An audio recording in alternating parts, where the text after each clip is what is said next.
अब हम बात करते हैं कि भाई नवीन लोक प्रशासन का विकास तो 1960 के दशक में होता है, लेकिन नवीन लोक प्रशासन किन किन चरणों से होकर के गुजरता है, वो कौन कौन से मूवमेंट हैं जहां से नवीन लोक प्रशासन उभर करके सामने आता है।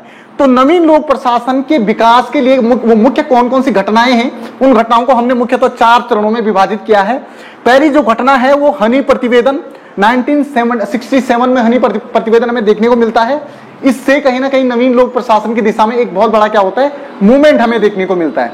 उसके बाद जो दूसरी घटना होती है वो फिलाडेल्फिया सम्मेलन होता है 1967 में, और फिलाडेल्फिया सम्मेलन में भी कहीं ना कहीं लोक प्रशासन की कमियों पर चर्चा की जाती है, उसको दुरुस्त करने की बात की जाती है।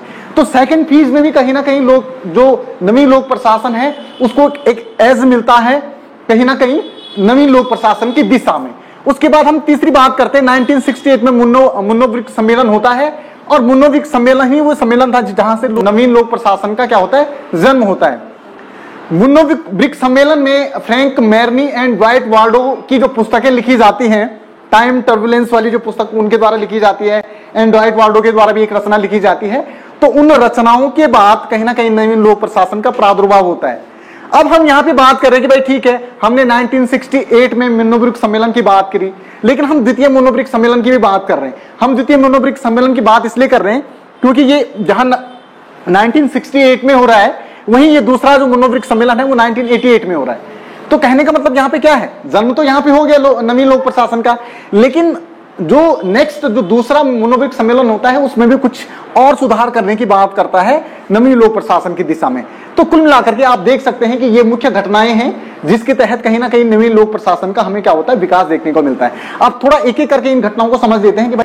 उसके बाद हम बात करते हैं दूसरा जो इंसिडेंट है वो है फिलाडेल्फिया सम्मेलन, जो आपका होता है 1967 में।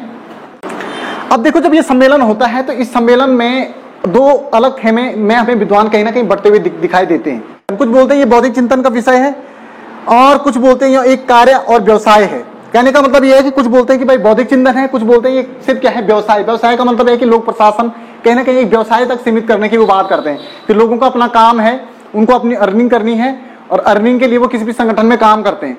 तो किसी भी संगठन की जो संरचना है वो किस पे हो रही है, लोगों की इकोनॉमिक जरूरतों पर हो रही है। तो कह के लोगों का व्यवसाय है, उस व्यवसाय के परिणाम स्वरूप हमें लोक प्रशासन का स्वरूप देखने को मिल रहा है। लेकिन कुछ विद्वान तो व्यवसाय मान रहे हैं, लेकिन कुछ विद्वान बोल रहे हैं कि ये क्या है, बौद्धिक चिंतन का विषय है। बौद्धिक चिंतन का विषय का मतलब ये है कि इसमें अपार संभावनाएं हैं, ये कहीं ना कहीं लोगों को जॉब क्रिएट कर सकता है। कुल मिलाकर के अपने आप में क्या है, ये एक बड़े विषय के रूप में उसको देख रहे हैं।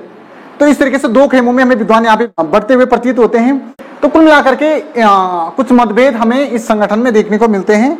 जब इस संगठन में बहुत ज्यादा विमर्श होता है लोक प्रशासन की बहुत सारे पहलुओं पे, तो ये निष्कर्ष सामने निकल करके आता है कि लोक प्रशासन के क्षेत्र को स्पष्ट करना उसकी परिभाषा को निर्धारित करने के समान कठिन है। यानी लोक प्रशासन का जो क्षेत्र है, लोक प्रशासन के क्षेत्र को हम क्या कर सकते हैं, बांध नहीं सकते हैं, इस प्रकार का निष्कर्ष निकलता है। मतलब इनको आभास हो जाता है कि लोक प्रशासन का क्षेत्र बहुत ज्यादा ब्रॉडर है, क्रिटिकल है, इसको मतलब हम कहीं ना कहीं डिफाइन नहीं कर सकते।